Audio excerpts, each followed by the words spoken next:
Hey everyone, welcome back to the channel. If you're new here, hit that subscribe button and turn on the notification bell because we dive deep into the strangest parts of history. Today we're talking about ancient Rome, and trust me, the Romans were absolutely wild. When we think of Rome, we picture grand colosseums, powerful emperors, and legendary warriors. But behind all that glory, the Romans had some seriously bizarre habits and practices that would make you do a double take. From their bathroom habits to their beauty routines, the ancient Romans lived in a world that was completely different from ours. So buckle up, because these 5 weird things the Romans did are going to leave you shocked, disgusted, and probably laughing. Let's get into it. Fact number 1, they used urine as mouthwash and laundry detergent. Okay, let's start with probably the most disgusting fact on this list. The Romans collected human urine, yes, you heard that right, and used it for multiple purposes. Public urinals were set up around Roman cities, and people would literally pee into large pots that were then collected by fullers who were ancient laundry workers. Why? Because urine contains ammonia, which is actually a great cleaning agent. Fullers would use it to clean and whiten togas and other clothing, stomping on the fabric in large vats of stale urine to get out the dirt and grease. But it gets worse. Wealthy Romans also used urine as mouthwash and teeth whitener. They believed that the ammonia would make their teeth sparkle and their breath fresher. There are even records of Romans importing urine from Portugal because they thought Portuguese urine was particularly strong and effective. The Roman poet Catullus even mocked a rival by saying his teeth were white because he drank so much urine.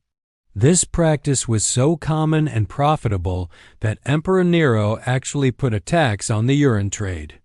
When Nero's son complained about taxing something so disgusting, the emperor allegedly held up a gold coin and said, "Money doesn't stink."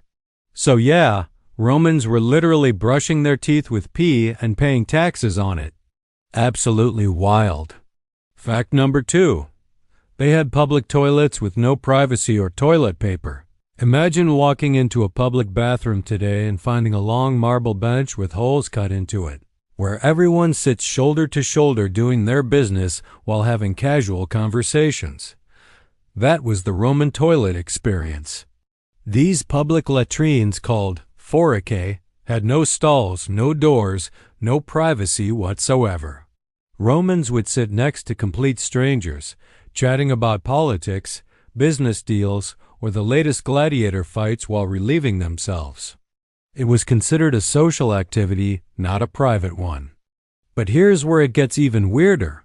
They didn't have toilet paper. Instead, they used something called a tersorium or xylospongium, which was basically a sponge attached to a stick. After using the toilet, you'd grab the communal sponge stick, wipe yourself, rinse it in a channel of running water or a bucket of salt water or vinegar that flowed in front of the toilets, and then leave it for the next person to use. Yes, you shared the butt-wiping sponge with dozens of other people.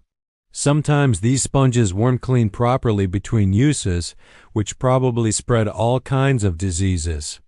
In fact, there's even a story about a Roman gladiator who refused to fight in the arena and instead took one of these sponge sticks and shoved it down his own throat to kill himself, which he apparently preferred to facing the lions. That tells you how disgusting these things must have been. The Roman toilet experience was definitely not for the faint of heart. Fact number 3. They drank gladiator blood and sweat as medicine. The Romans were obsessed with gladiators. These fighters were the ancient equivalent of celebrity athletes. But the Roman fascination went way beyond just watching them fight. Romans actually believed that gladiator blood and sweat had magical healing properties. After gladiator fights, merchants would rush into the arena to collect the blood of wounded or dead gladiators while it was still fresh and warm. This blood was then sold to Romans who suffered from epilepsy, as they believed drinking gladiator blood would cure seizures and give them the strength and courage of the fallen warriors. It wasn't just blood either. Romans would also collect the sweat scraped off gladiators' bodies using special tools called strigils. These were curved metal scrapers that removed oil, dirt, and sweat after exercise or fighting. The mixture of sweat, dirt, and olive oil scraped from gladiators' skin was bottled up and sold as medicine or used in beauty treatments. Wealthy Roman women would rub gladiator sweat on their faces as a beauty cream, believing it would make them more attractive and youthful. Some Romans even mixed it into love potions, thinking that anything that came from such powerful, masculine fighters must have aphrodisiac properties. The demand was so high that fake gladiator sweat became a common scam regular guys would work out, scrape off their own sweat, and sell it as genuine gladiator sweat to gullible buyers. The Romans literally had a black market for athlete sweat. Absolutely bizarre. Fact number 4. They ate dormice as a luxury delicacy. When you think of Roman feasts, you might picture roasted meat, bread, wine, and fancy fruits. But one of the most prized delicacies at elite Roman banquets was something that would disgust most modern people: stuffed dormice. These are small rodents, similar to squirrels, and the Romans absolutely loved eating them. But they didn't just catch wild dormice and cook them. Oh no, wealthy Romans took it to another level. They kept dormice in special terracotta jars called dolia or gloraria that had air holes and sometimes little staircases inside. These jars were basically dormouse fattening containers. Romans would feed the dormice a diet of walnuts, chestnuts, and acorns to make them as plump and delicious as possible. Once they were fat enough, the dormice would be killed, stuffed with minced pork, pine nuts, and various spices, then roasted or boiled. They were often served as an appetizer at fancy dinner parties, and eating them was a sign of wealth and sophistication. The Romans didn't see anything weird about this. To them, dormice were just another type of game meat, similar to how we might eat rabbit or quail today. In fact, the famous Roman cookbook Apicius, which is one of the oldest surviving cookbooks in the world, includes multiple recipes for preparing dormice, including one where you stuff them with pork and whole dormouse meat, then roast them while frequently basting them with honey and wine. Some Romans loved dormice so much that they were specifically bred on farms. So next time you think modern food trends are strange, just remember that the Romans were farming rodents in jars and serving them at fancy parties. That definitely puts things in perspective. Fact number 5. They sold dead gladiators' fat as cosmetics. We already talked about how Romans collected gladiator blood and sweat, but it gets even stranger. After gladiators died in the arena, the Romans didn't just take their blood, they also harvested their body fat to sell as a luxury cosmetic product. Romans believed that the fat from strong, powerful fighters contained their strength and vitality, so it must be good for you. This gladiator fat was rendered down and turned into ointments and creams that wealthy Romans, particularly women, would apply to their skin. They believed it would improve their complexion, reduce wrinkles, and make them look younger and more beautiful.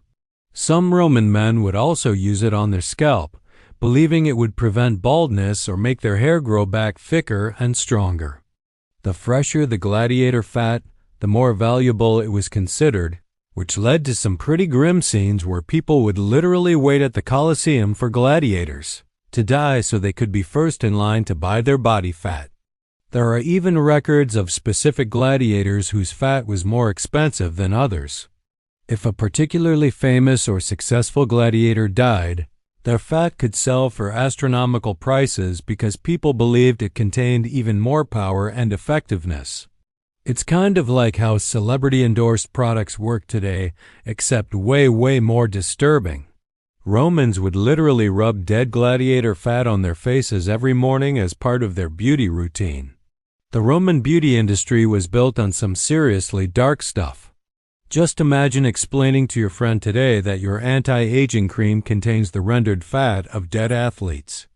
You'd probably get some very concerned looks, but in ancient Rome, it was just another Tuesday. Outro. And there you have it, 5 absolutely weird things the Romans did that prove the ancient world was a completely different place. From urine mouthwash to gladiator fat face cream, the Romans had some practices that would shock and disgust us today. But here's the thing.